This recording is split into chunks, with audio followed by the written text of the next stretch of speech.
Halo,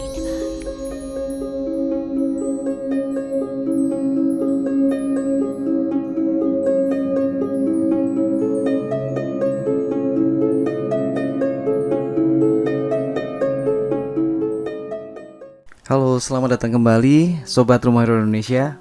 Ketemu lagi dengan Denny, narator Rumah Horor Indonesia RHI. Bagaimana kabar kalian? Semoga kalian baik-baik aja, lancar semuanya. Pada kesempatan ini saya akan membacakan sebuah cerita. Ceritanya tentang preman dan tukang bakso. Tentu saja ini bukan cerita tukang bakso biasa, tapi seperti biasanya ini adalah sebuah kisah horor yang menarik. Nah, tanpa berlama-lama lagi, kita langsung ke ceritanya. Inilah dia, hantu penggemar bakso. 2 hari lalu aku mudik, kangen dengan suasana Jogja. Kebetulan malam Jumat lalu giliran adikku jaga kampung, jadi aku nemenin dia.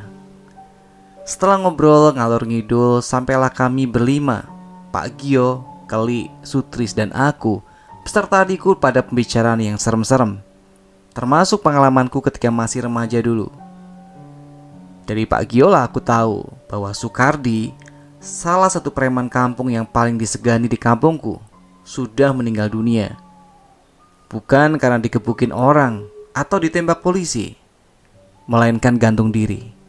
Penyebabnya adalah karena hubungannya dengan seorang gadis tidak direstui oleh ibunya, orang tua satu-satunya. Sebetulnya mereka berempat termasuk adikku agak enggan ketika kutanya tentang sebab musabab meninggalnya Sukardi. Bahkan Keli pun langsung terlihat gelisah, dan sekali-kali ia menatap ujung gang dengan wajah agak pucat. Dengan sedikit berbisik, Sutris menatapku serius. "Bang, cerita yang lain aja ya," katanya kepadaku. Adikku pun mendukungnya, namun aku tetap ngotot. "Ada apa sih? Kalian kayak diuber setan aja?" tanyaku sambil mengambil tempe goreng kesukaanku. "Bukan gitu bang," kata Sutris menatapku ragu. "Suasana kampung ini loh baru saja pulih," timpal Kelik sambil membetulkan sarungnya. "Pulih dari apa?" tanyaku heran. "Ya, dari teror hantunya Sukardi itu," kata adikku sambil menatap lagi ujung gang dengan penuh kekhawatiran. Jujur saja, aku baru melihat wajah adikku segelisah itu. Biasanya anak itu luar biasa beraninya.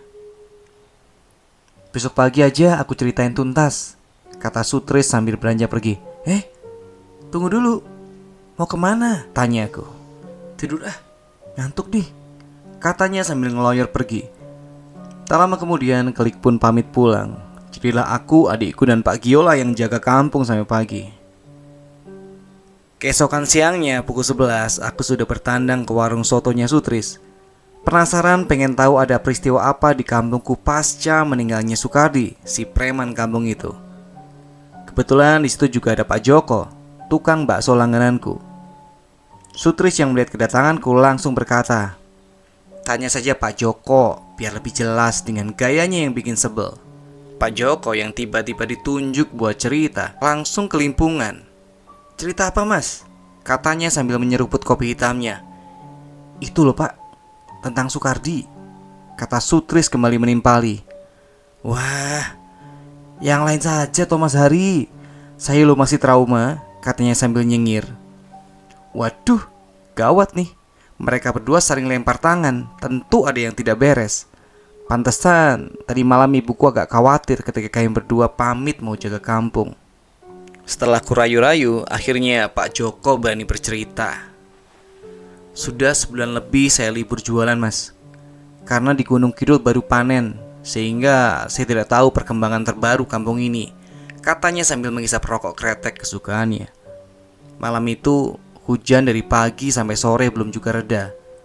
Tidak seperti biasanya, sampai jam 21.30 baksoku belum laku seporsi pun. "Wah, alamat pulang dengan tangan hampa nih," gumamku sambil mengusap muka dari tetesan air hujan. Ini dari sudut pandangnya tukang baksonya ya ini ya. Dengan agak malas aku kembali memukuli mangkok baksoku. Pas di pertigaan Kemandungan, terdengar suara serak-serak basah. "Bakso 3 mangkok kang." Meskipun duduk membelakangi, tapi aku tahu persis Ini tuh Sukardi, preman kampung yang biasanya sering minta baksoku gratisan. Waduh, apes nih. Dagangan belum laku sudah dipalak batinku. Daripada kenapa-kenapa, langsung saja aku bikin 3 mangkok bakso pesanan Mas Sukardi itu. Setelah racikan siap, langsung dengan tergopoh-gopoh aku mengantarkan pesanan itu. Anehnya, meskipun bakso sudah kusodorkan, namun ia tetap duduk membelakangiku dan tanpa menoleh dia langsung menyantap baksonya dengan lahap. Aku agak heran. Biasanya tingkah laku Mas Sukardi ndak karu-karuan bila sedang kumat premannya. Entah mengosak asik dagangan baksoku atau memukuli mangkok bakso sekeras-kerasnya saya pecah. Tapi malam itu dia diam saja, bahkan cenderung amat diam. Aku pun ikut diam sambil menghisap sebatang rokok. Aku duduk membelakanginya. Nah, gak seberapa lama terdengar suara beratnya. "Baksomu kurang garam, Kang," katanya sambil meletakkan mangkuk keras-keras. Aku kaget dan spontan berdiri berhadap-hadapan. Betapa lebih kagetnya aku saat melihat Sukardi dengan bajunya berlumuran darah dan ada tali mengikat lehernya, sementara matanya melotot dengan lidah terjulur, persis korban gantung diri. Mataku langsung berkunang-kunang dan terasa gelap seketika. Pas sadar, tahu-tahu aku sudah terbaring di pos dan dikerubungi oleh Mas Sutris dan teman-teman yang jaga kampung. Dengan terbata-bata aku menceritakan pertemuanku dengan preman itu. Dan dari Mas Sutris lah aku tahu bahwa Sukardi telah seminggu meninggal dunia karena gantung diri di Pakuning Ratan. Begitu yang saya alami, Mas, pungkas Pak Joko sambil menghabiskan sisa kopi yang tinggal ampasnya. Yah, pantesan tadi teman-temanku tidak mau cerita, karena hampir selama 40 hari arwah gentayangan Sukardi meneror kampungku. Dan baru reda setelah Kiai Duloh melakukan yasinan selama 7 hari di rumahnya. Oke teman-teman, itu cerita kita buat hari ini. Semoga kalian terhibur. Buat kalian yang belum subscribe YouTube Rumah Horor Indonesia RHI, silahkan subscribe karena itu akan membantu saya. Dan juga untuk yang dengerin di Spotify, jangan lupa buat rate bintang 5 dan juga follow biar gak ketinggalan ya cerita-cerita terbaru yang seru.